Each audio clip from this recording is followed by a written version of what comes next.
We are back. Welcome to the Leadership Launchpad Project. I'm Rob Kalwarowski, and as always, the yang to my yin, the dragonfly herself, Susan Hobson's with us. Susan, how are you?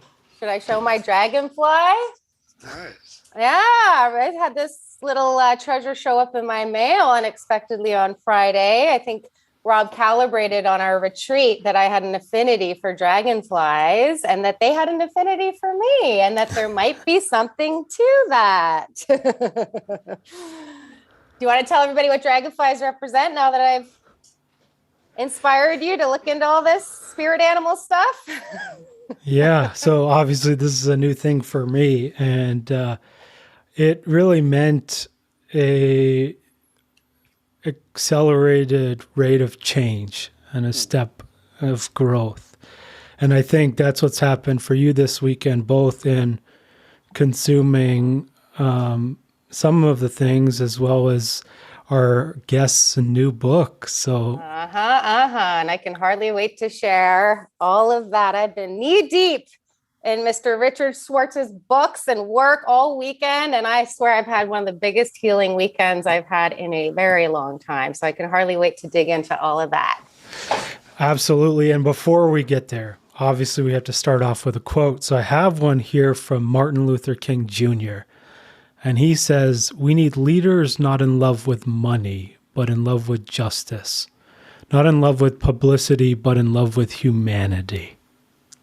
I love that. I do too. Mm-hmm. And so you heard that voice. A special guest this week, Dr. Richard Schwartz, who's the creator of Internal Family Systems Therapy, the founder of IFS Institute, and the author of his new book, No Bad Parts, which you can find on Amazon, Audible, wherever you find your books. Richard, how are you? I'm good. I'm excited to talk to you guys. I appreciate that you're into this. So very happy to be with you.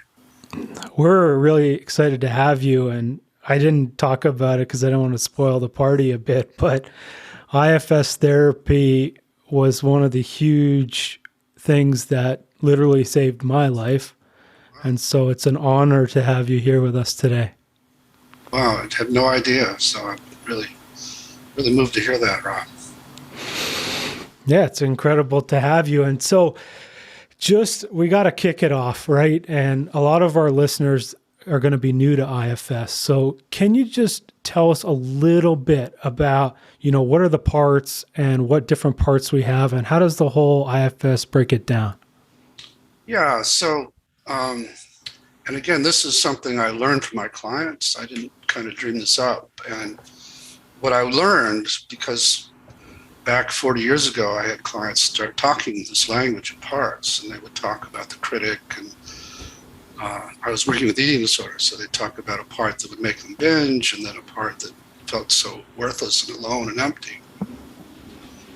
And so after studying and hearing the same stories from many different clients, I came to conclude that everybody's got these parts, that they aren't signs of pathology, that it's the natural state of the mind to be multiple that way. Not like multiple personality disorder, which is one end of the spectrum of what we all are. But, these voices that debate inside about what we should do with our life or what we should do with our day, it's usually just two different parts that have different ideas about what we want, what they want. And so we just think of that as thinking. But if you pay attention, you'll notice that each of those thoughts are coming from different places. And so that's the basic premise, that not only is it the natural state of the mind, but they're all valuable. They all have talents and resources to help us in our lives. But that trauma and what's called attachment injuries, like bad parenting, force them out of their naturally valuable states into roles that can be damaging, but were necessary often when we were young to protect us. And they get stuck in time. Many of them think you're still 5 years old and they still need to do this. So, so that's the basic paradigm. It's a very different view of the mind and what thoughts and emotions and things like that are. And the goal is then to release these parts from these extreme roles they've been forced into so they can revert back to their naturally valuable states. And just again, through trial and error over all these years, we figured out a way to help them do that pretty quickly often. Wow. I have so many questions about this, Richard, because we work with a lot of high achievers. That's our specialty here at Team Elite. And our approach really is the mindset approach, right? We really look at the deficit strategies that a high achiever runs on, right? As a super compensation coping, right? For some of those unreconciled, high impact, disruptive experiences that they had when their self-concept was forming, as a means of seeking that validation externally, right? As a means of safety. But I noticed when you were talking about this approach and how this approach differed from typical psychology, which from a big picture perspective kind of takes you from the conditioned self to the unconditioned self, which is sort of the layers of the onion. I heard you describe that in your book, and you said it's more like the clothes of a garlic. Mm-hmm. Yeah. So I just had to ask, since we have you in studio, can you just explain to us, like, what does that mean, and how does that differ from the typical psychological approaches? Well, the onion metaphor is like you peel away these layers, like you were saying, and then you get to this core, and you heal that, and then it's all good. Mm-hmm. But what I found as I was, again, experimenting and exploring, was you'll come to one set of parts, some of whom are what we call exiles. These are parts that are frozen in time during the trauma and carry the more vulnerable emotions and beliefs from that time. So that before the exiles became exiled, they were what you might call these precious inner children who bring us all kinds of joy and playfulness and creativity and liveliness. But once they get hurt, now they carry what I call the burden of worthlessness, or the burden of terror, or of emotional pain. And once that happens, they have the power to make us feel all that all the time, because they're still frozen back in that time. Mm-hmm. They can overwhelm us. And so we kind of naturally want to get away from that. And everybody around us, because we, both here and in Canada, are in this rugged individualist culture. Mm-hmm. Everybody tells us to just let go, just leave it in the past, don't look back, just move on. Mm-hmm. And so we wind up thinking we're just moving on from the memories and emotions of the trauma, not realizing in doing that, we're locking away inside the parts of us that were most hurt by it. And once you get a bunch of exiles, you feel much more delicate. And the world is a lot more dangerous because anything could trigger that. And if it gets triggered, these flames of emotion will overwhelm you again. Mm-hmm. So a bunch of other parts are forced out of their naturally valuable states into roles we call protectors. And they're designed to keep those exiles contained and to keep them from being triggered. And so some of them become very controlling and want to control everything about the external world, and including they want to get a lot of power, they want to get a lot of accolades and achievements, which is the population you work with. Yes, yeah. So some of them become, we call these manager protectors. They're very controlling, very seeking of achievement, seeking of praise and power as a way to stay away from these parts that are still feeling so worthless or so frail. And, those parts can get you pretty far in life. And most until they don't. Until they don't. Until they crash. Really until their marriages fall apart. Right. Right? Mm-hmm. And then you have this opportunity to actually go to those exiles and help them out of where they're stuck and help them transform back into their naturally valuable states, at which point the protectors start to relax more, which might not be so great for their careers, but is much, much better for their marriages, their kids, and their health, their health, physical health. So, and so that's just one kind of protector, but a lot of other parts, some of them become these big caretakers, particularly for women.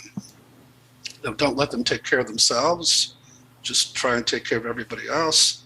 Some of them are the inner critics, and you'll find that a lot with these striving overachievers, that the part that wants them to have power and fame also is very brutal on them and pushes them in a nasty way all the time.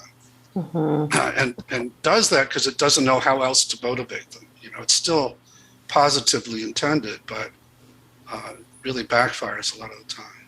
And I could go on and on about different kinds of protectors, but so we have these managers, and then we have what we call firefighters, who, if an exile gets triggered, go into action to deal with the emergency of that flames of emotion.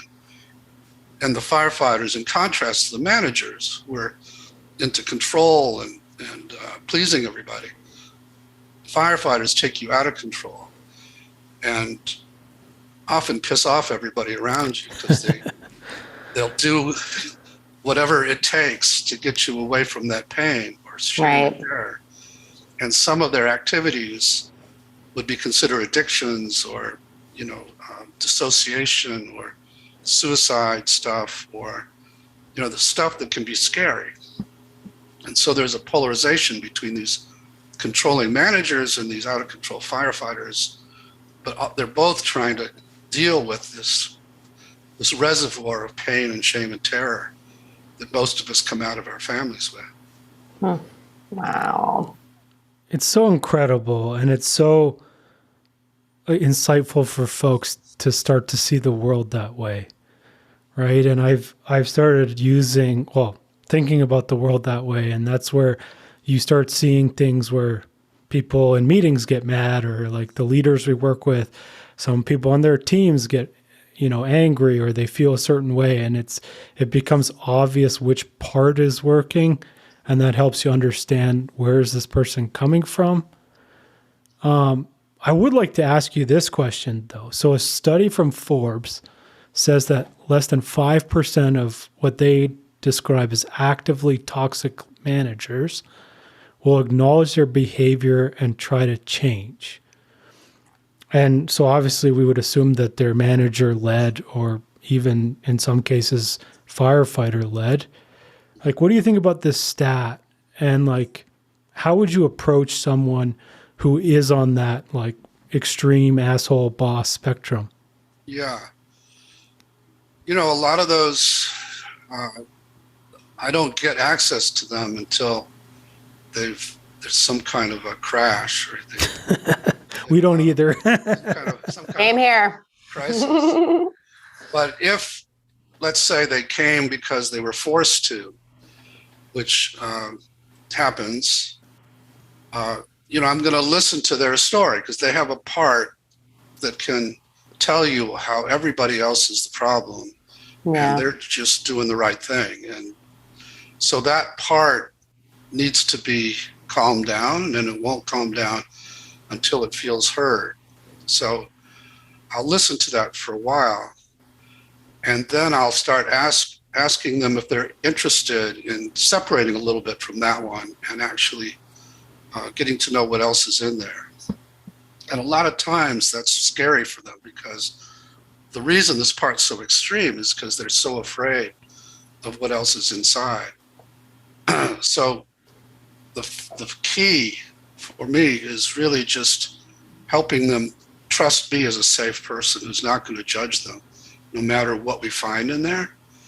And so, in contrast to a lot of approaches where you should be sort of banging against that resistant part and confronting it, I'm really just going to try and form a very safe, trusting relationship with that person first, and then start asking, how's this really working for you?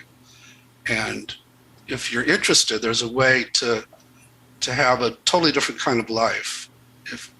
But it's up to you. You're the boss. We're not going to push you into this. But if you're wanting to, and then I'll describe, I become what I call a hope merchant. I'm trying to sell hope to a hopeless system and say, if you're interested, we can heal this and this and this, and that'll free this part up from not having to be so defensive, and you won't get into these conflicts all the time, and you'll lead your life from a very different place. But it's totally up to you. Does that work with narcissistic leaders? Because I know a lot of what we talk about on the show is the old school command and control. We call it 1.0 style of leadership, right? Which sometimes comes from a narcissistic personality disorder, right? But I think according to what you're laying down, different parts, different personalities. So because I know in typical psychology, we say you can move a narcissist a tiny bit to the right or left, like on the spectrum, you can't really heal that. So is that possible with the IFS? I totally disagree with that.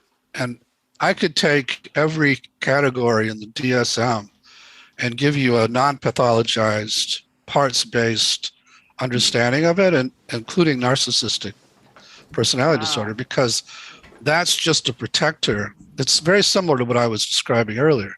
It's a protector that's trying to deal with parts that feel so worthless that it's got to present this big, I'm the best all the time, and try to get more and more for it and not care about anybody else.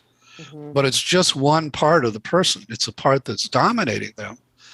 But there's a lot more to them if you can get access to it.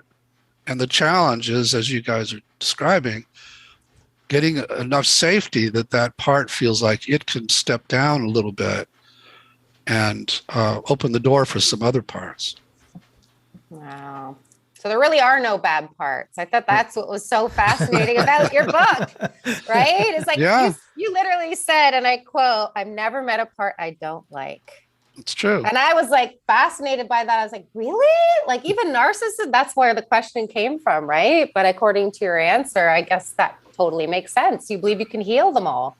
I can heal them all. You know, I really came to that conclusion in a big way after consulting to a treatment center for sex offenders for about several years and working with these parts that had done heinous things to kids as well as to adult women.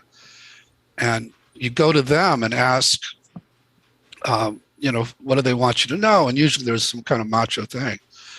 But if you stay with it and you ask, what are you afraid would happen had you not done that? They started to share how when, as a boy, he was being abused, this was the part who stepped up and protected the system from the abuser and took on the abuser's energy in order to protect. And then got stuck with that desire to hurt vulnerability and became a perpetrator. And once I got that, I thought, maybe there are no bad parts. And now 40 years later, it turns out there aren't. It's such a powerful thing. And it's something and I think once you start to apply this framework, you can really see, right? Like people are inherently good. And then it's their pain and their trauma that has pushed them into becoming or doing things that are not inherently good. That's exactly right, Rob. Yeah. And that's what I love, because that's it. I mean, that's what we're about here is that, and it doesn't always justify their behavior, of course, but it means that there's a path for them to heal. Mm-hmm. And that's what I think is truly important. That's exactly right. I'm not a libertarian who says anything goes. I really believe in laws and that even though these parts have good intentions, they need to be stopped. And I'll still hospitalize somebody if they're highly suicidal. But my message is to the suicidal part is, we get you're just trying to get her out of her pain. We get you don't even really want her to die. You just can't stand that she suffers so much. So we're going to put you in this place so that you don't have that automatic impulse. But while you're in there, we're going to heal the pain so that you don't have to keep doing this anymore. So, yeah. So we need to limit these firefighters when they're in control, but we also need to help them out of the roles they're in. Makes so much sense. I feel like this is so aligned. One of the things that really differentiates our process with leaders is that, well, first of all, it's leadership 2.0, right? Which is the heart-centric, people-centric, empathic style of leadership versus some of that 1.0 we spoke about a second ago. But yeah, I really feel like what's so cool is that we start with the self. And everybody always asks us in the context of big corporate, why the heck are you making us think about our damn selves? Mm-hmm. And we say that's where leadership begins. It starts with self-leadership. And so you refer to it the same way as the self, right? That's the driver of the bus who really is the X. Does that make sense? Like behind the exile or below the exile, or the unconditioned self, basically beneath all of that has been maladaptively kind of a response to the trauma. Yeah. So how does that all work in this process? How does it that you're actually able to get back to that state? Yeah. I'm glad you asked, because that's the biggest surprise, I'd say, and the biggest discovery I made of IFS, which is that just beneath the surface of these parts we've been describing is this essence, for lack of a better word, in us, that when you get to it, has all these healing capacities, has all these what we call C words: courage, compassion, calm, confidence, connectedness. There are 8 of them, which I'm probably going to forget 1 or 2, but that's okay. More reason to get the book. Creativity, clarity, and so on. And I just stumbled onto that because I was trained as a family therapist. And so I encountered this system. I'm thinking, okay, this is a system. I'm not going to study just one part at a time. I'm going to study how they relate to each other. And when I got hip to the fact they're all positively intended, then I started to try and get my clients to listen to them rather than fight with them, which is what they had been doing.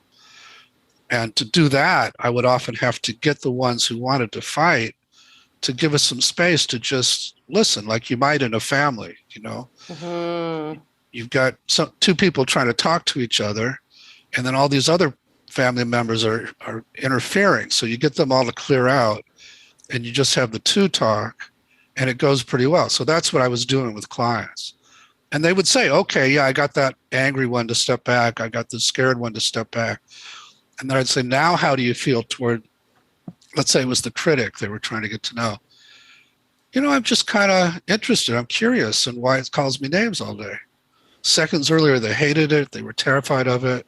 Now they're curious, they're confident, they're calm, even compassionate toward the critic. That was out of the blue, just out of the blue. It was this totally different person popped up. And in that state, the critic would calm down and would relate its secret history of how it got into its role. And we could actually begin the healing process. And I would try the same process with other clients of just getting the interfering parts to relax and open some space. It was like the same person would pop out with the same calm, curious, confident, courageous, and would actually take over the sessions because that person knew how to relate to these parts in a healing way. And so when I ask clients, what part of you is that? Because that's great. They'd say, that's not a part like these others. That's myself. So I came to call that the self with a capital S. And it turns out, again, 40 years later, it's in everybody, can't be damaged, just beneath the surface of the parts, knows how to heal. So that's the big discovery of IFS, that we can, not only that it's there, because there are a lot of spiritual traditions that know about it, but that you can access it this quickly in this process. Yeah, because you call it God as well, right? Like it's synonymous with God, maybe intuition? Yeah, intuition, God. I mean, I came to all of this as I wouldn't say an atheist, but at least agnostic. I was, and through learning about this, I couldn't reconcile this being in everybody, because I was working with people that had horrible, horrible childhoods. There's no way they could have gotten it through attachment theory's idea that you get it from a relationship. So I came to believe it has to be inherent in us. And how could that be that it couldn't be damaged unless there was some kind of spiritual piece to this? So it all led me to, now I'm a very spiritual person. I'm not attached to any particular spirituality. Yeah. But I totally believe that it's much more than just us, as individuals. Rob's going to eat this one up with a spoon. It sounds very similar, right? And I'm starting to explore that more and more as well, the spirituality aspect, because you know how in school they beat that out in favor of math and science. Totally. Yeah. My father was this famous medical scientist, and 3 of my brothers are, and so it was beaten out of me Very pretty well. Empirical. Yeah. And I consider myself still a scientist. I mean, what I'm reporting is the data that I ran into, and I don't have to go to spirituality to understand it, except for the fact, how can you account for that it can't be damaged, and it knows how to heal. So there might be some evolutionary explanation for that, but I prefer the spiritual one. This has been a long-standing question between Rob and I, because when he first came to me, of course, I was trying to get him there, right, to the self. And I was like, have you ever tried meditation? And he was fighting me so hard, his protector. And I was like, please just try a little bit. I was trying to get him into a parasympathetic response in a safe state inside of himself to open up more intuition towards understanding what the heck he was battling. And that was a little bit of a battle. Do you remember, buddy? Yeah. I mean, we tried it, but every time I would sit with myself, it was like an internal war was going on. Right. And, there was now I have the verbiage, but it was like the parts of me that wanted to die, the parts of me that were angry or frustrated, the parts that were trying to do it because I felt like it would help me. And that's kind of where we wanted to ask you is, you talk in the book about meditation and spiritual bypassing. Do you want to tell us a little bit about that? Sure. Yeah. I'm a fan of meditation, but it can also be, there are meditations that can get you in that high place. But for me, too many people come to meditation, come to spirituality because they're trying to get away from their exiles. And that makes sense. This works. When I graduated college way long time ago, I was very anxious. I had a lot of exiles. I had a lot of worthlessness from my father, who was a great scientist, and I wasn't a good student. So I really got the worthless. You showed him. I showed him, right. That drove my protectors took off and really wanted to show him. So, but I came out feeling like, oh my God, how am I going to ever support myself in life? And I got into TM, and I found that through the meditation, I could get into the self, basically, into this very high place. And I was bypassing my exiles by doing it. I wasn't healing them. I was getting away from them. And so I became very addicted to the meditation because I did feel a lot better. I could function a lot better. I had more confidence and all of that. And, at some point my exiles caught up with me and I really had to deal with them. So for me, too often, that's the way that meditation is used.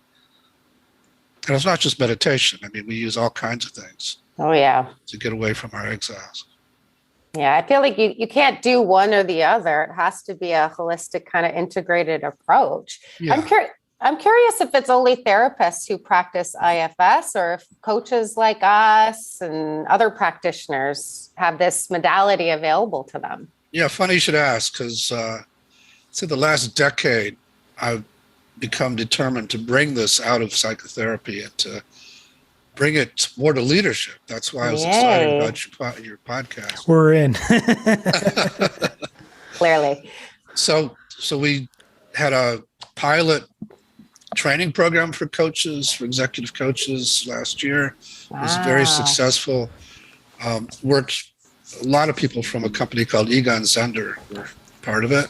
Mm-hmm. And now we're building a curriculum to make to scale a training for coaches of all kinds. So that's one big project. Yeah. Amazing. And is it only one-on-one, or do you do group work as well? You mean in the Well, I'm just thinking with the leaders, leaders? Yeah, typically you work with the leadership teams, right? You bring a group of people together. So does IFS work in that context as well, or does it need to be one-on-one? No, it's both, because we do train people to work with teams. And, as Rob was saying, just the understanding of each other through this lens really shifts the energy. And there are ways to, and we do this in the trainings, to help people do a piece of work while others are watching, and feel all the support, and the people watching are seeing the parallels and starting to work on themselves. And, yes. And so the goal is to create self-led, to use our mutual language, self-led organizations, which then will contribute to a more self-led world. And that's the ultimate goal. So aligned. And we're totally taking the next round of that coaching process. Sign us up, Richard. Sign us up. Fantastic. Right, we'll be at the top of the list. We have a mutual friend in David Drapkin, and I heard you on the Psychedelics Today podcast with some of the work that you're doing in that world. And we'd love to ask you about that. Is how do psychedelics and IFS integrate so well? Because for whatever reason, it seems that the medicine puts these manager parts, these protectors, to sleep or offline somehow. And when that happens, you access a huge amount of what I call self.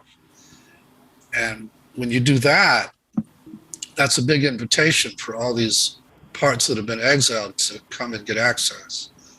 And so if you're, like I ran a 6-day training with a guy named Phil Wolfson for ketamine and IFS maybe a month ago. And it was amazing, because people would take a dose of ketamine and then they would get into such a degree of self that would ordinarily take several sessions would take like 15 minutes. Wow. Do these life-changing pieces of work. And again, it's a fishbowl. So the rest of the group is watching these 8 or 9 people in the middle do this work, and they're all working along with us. So I've had, and we're going to do more IFS and ketamine experiences. The MAPS training, which is MDMA. Michael and Annie Mithoff are our IFS therapists, and they're the ones spearheading the MAPS training. So amazing. They're finding, whereas with ketamine, you take off, you really leave, and you enter that full non-dual state, which can be very blissful, which was for me when I did it. So you can't do a lot while people are gone. But then as they come back, they're in this place where they can do all this healing. With MDMA, you don't leave your body. Your heart opens enormously, and you fall in love with your facilitator and everybody in the group. But you also start to fall in love with these parts that you've been fighting with all your life. Oh, wow. And then, I could do a similar thing with other medicines, but they all seem to have the same effect of putting these protectors that typically run your life, which is called the ego in most spiritual traditions, offline. And Phil kept using the word ego dissolution. which scares the hell out of these parts. They don't want to be dissolved. No. So it's more just, you guys are going to take a break for a little Yeah. while. The waiting room. Exactly, the waiting room. Yeah. And then you're going to come back and you're going to have a much easier job because this other person's going to be there now. So, yeah. So What do we do? I got to ask, since you're in studio, Richard, what do we do to break apart the associations that leaders have with drugs being bad, right? Like, I feel like so many leaders won't even entertain the medicinal healing benefits of combining these two approaches because of our associations. Yeah, I don't know exactly. You know, that's another area I want to make some inroads in, because the whole 12-step model has made people blame the substance for the exactly. addiction. And instead of, I'm friends with Gabor Mate, and his line is, don't tell me about your addiction, tell me about your pain. I love that line. So we're aligned that way because we're trying to heal the exiles that then drive the firefighters that do the addiction. And if you do that, then you don't have to demonize the addictive part. You don't have to exile it. It transforms. It no longer wants to do that. So anyway, that's an aside, but because of that, there is this real aversion to anything that gets you high. And, so I don't know exactly how to address that with people that have that background. I think there's more and more positive publicity about psychedelics, so I think people are starting to open up more than they were before. Fingers crossed. Aren't we? Yeah, No, and I also still worry that there's going to be a big backlash, because there's lots of people getting into it that are either getting into it just for the money and will exploit it, or getting into it without framework that keeps it safe. And so that's part of my mission, to bring IFS as the map to that psychedelic territory, because we know how to work with these protectors, and if they backlash, we know what to do with them. And so on. Yeah, because you say in your book, I know in the psychedelic space, I sometimes hear about the ego eradication, and you say in your book, that is not what we're looking to do. So I kind of feel like, just as a starting point, maybe there's a couple of tips that you want to drop, right? For people out there to be able to discern which avenues are going to be safest for them. Obviously, it has to include IFS, right, as the framework in terms of working with all these different parts. But are there any other tips that you would leave for our audience about psychedelics and safety? Like how to discern whether it's a safe avenue for having a psychedelic healing experience? I see. Yeah. I would be very careful to learn a lot about the leader of the experience, and what's their background, what's their philosophy. Do they, there are thousands of years of shamanic practitioners that know what they're doing, that we can borrow from. And do they know how to create a safe set and setting, and all of that? You can often find out just, it's so popular that so many people are claiming that they do this. And I've encountered people who just have some crazy ideas about how it should be and what should happen. And then there is the backlash. There are leaders, actually, who now are being sued, and wow, that's all we need for this all to be exactly set back, to be repressed again. That's why I think it's important for us to be proactive, right? And educating and empowering people with this type of knowledge in terms of the discernment of what the best and right choice or avenue is going to be. because we can't afford to have this set backwards. We need to push forward, Right. especially at this moment in history. The world has never needed this more than ever. I thoroughly agree. I totally agree. And, these are very potent substances, and you can go too quickly to scary places without permission. And if the practitioner doesn't know, this isn't a panic attack. This is really just a scared exile that's come in, and they react. It's a shit show. Yeah, no kidding. Let's talk about that a bit more. The permission piece, right? And it's something that is incredibly important for just that reason, right? It helps your body feel safe, your protectors to relax a bit. Can you talk about that? Like, how do we give or how do we get our system to give us permission? Yeah. So if we were to do a session, and let's say you wanted Rob to work with some intense pain in your gut, something like that, I'd say, well, we'll try to get there, but before we do, I want to hear from the parts that don't want us anywhere near that. And we would find these protectors who were afraid to let you open the door to that. And we would go over all of their fears. And over the years, we've learned how to address each of their fears. So there's like 8 or 9 common fears. And we have, okay, I get that you're afraid you'll be overwhelmed, but I can keep that from happening this way. Or I get you're afraid we're going to judge you because you'll be so vulnerable, but I promise that's not true. And in fact, I just admire people willing to do this. And so we go over each of the fears, I address the fear, and then I'll say, but we're not going to do it without your permission. You're the boss, I'm saying to that protector. And there's something about that they really like. But then I'm also what I call a hope merchant, because I'm saying, if you give us permission, we can heal that pain, and then you're going to be freed up from this role. So you can do something entirely different inside of Rob. You don't have to dissociate him. You don't have to pull him out of his body all the time.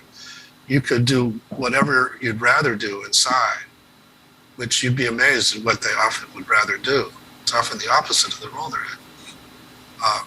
So that, I'm just, at that point, I'm a pretty good salesman. Yeah. It is wild, the transformation of roles as it happens, and just what's on the other side of, I mean, this work never finishes, but what's on the other side of doing the work. That's right. No, I'm still finding parts of me that my wife is really good at triggering that I'm still working on, and this is 40 years later. So. Oh, wow. And I'm a very different person. I'm a much more self-led person than I was along the way.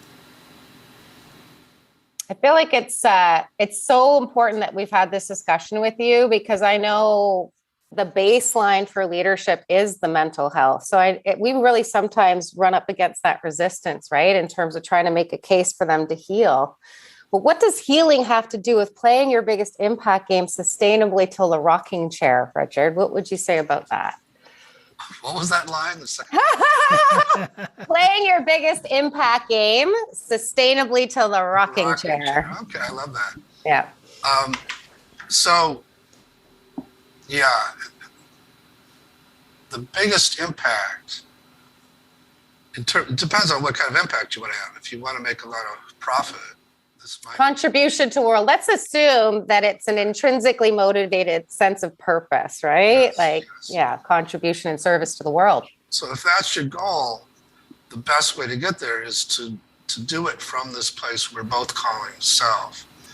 And for that to happen, the parts of you that got you here, like, there was a point where, as we've been talking about, I was so determined to prove my father wrong that this part of me who didn't give a shit what people thought, because I got attacked left and right when I was trying to bring this thing.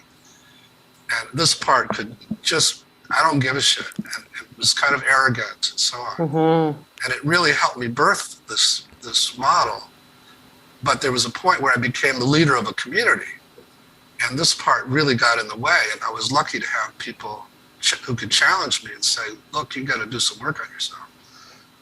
And so I did it. And so since then, I'm much more of a self-led leader. And the thing has grown enormously since then, partly because people sense the humility, they sense the purity of my motives now, the authenticity, and all of those qualities that make people attracted rather than repulsed. And so if you want to have that kind of impact, you have much more success if you're not driven, if you know, like every day when I'm doing this podcast, before I start talking to you guys, I just noticed, do I have a big agenda here? Okay, you can step back. Do I have fear about how it's going to go? Okay, just trust me, I'll talk to you later. Just let me handle this.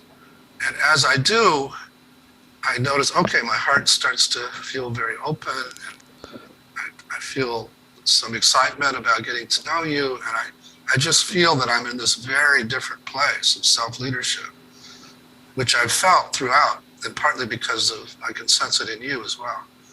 So that's what we're shooting for, rather than the part of me that wants to sell IFS and wants to make sure you know how great I am or any of that stuff. I love that. And that's the call, and it's something that folks can read more about in the book, is about how if you're on a mission and you're on activism, that often that can be also manager-led, and that leads to these spaces that are not going to benefit the most people. Exactly. But spoiler alert, we'll leave them to read the book for that. And we got to ask you our big question. Oh, yeah. So, Richard, what do you want your legacy to be with all of the work you're doing? Well, you know, there are different layers to that. So when I first encountered self, the way I described earlier, I thought, this is amazing. This could change everything. I hope the person comes along who can take it where it's supposed to go, because I'm just a little 32-year-old kid who doesn't really, know how to do anything. And I'm still waiting for that person. But I had the big vision of possibility of what really could happen if this became widely known. And so I actually never thought I would get it to this level. I mean, it's really become popular now. But I still do have the vision of how it could change. We didn't even get into what I call legacy burdens and how they drive international conflict. And we're doing some work at that level as well. And I'm in a couple of days going to be 73, and I'm as active as ever. And I just love that I have this sort of passion to take this as far as I can in my lifetime, with hope that, and also, as we're talking about with psychedelics, it's like we're opening new portals to get a lot more guidance. And IFS is a portal, and combined with another psychedelic portal. And it's at a time when the world really needs that kind of wisdom that when we're dominated by these parts, we just don't have access to. So my legacy would be something, when I work with clients, at the end, they'll say, you're a pretty good therapist. But I healed myself. Pretty good. But I healed myself. And that's what I'm hoping, is that people can see this is in them. I gave them a window to it, but that it's there, and it can change everything. Whew. I love it. And it's totally game changer. And yeah, I can't talk about it enough. IFS plus ketamine was literally the switch I needed. And it actually helped me see who I could become. And that's, I mean, if folks listen back to episode 1 of this one, it's a switch there. So I love this one completely. And for folks out there, obviously for Richard, you can check out the website IFS Institute. It's just ifs-institute.com. The book, No Bad Parts, is available Amazon, Audible, I'm sure everywhere else books are sold. Is there anywhere else you want folks to find you or anything else you want to talk about? Let's see. We run trainings for therapists, and now, as I said, for coaches. But all that's listed on the website, as are lots of other resources in our bookstore.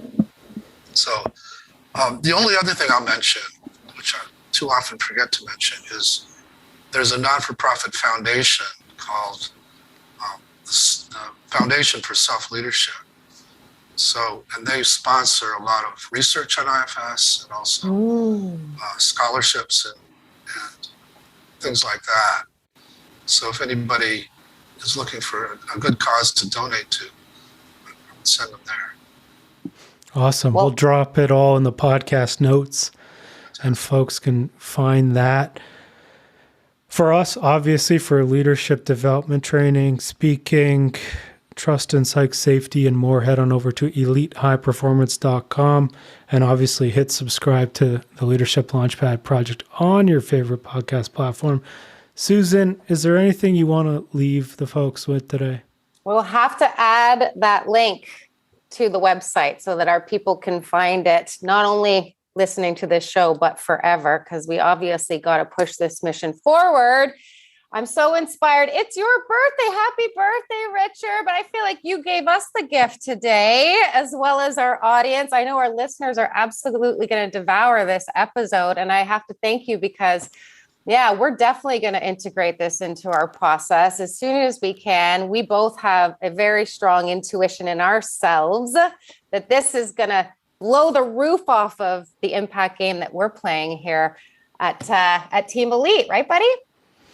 Of course. Yeah. And for me, I mean, this is a game changer, both from my own personal journey, and I can also feel it from Richard and the healing he's done.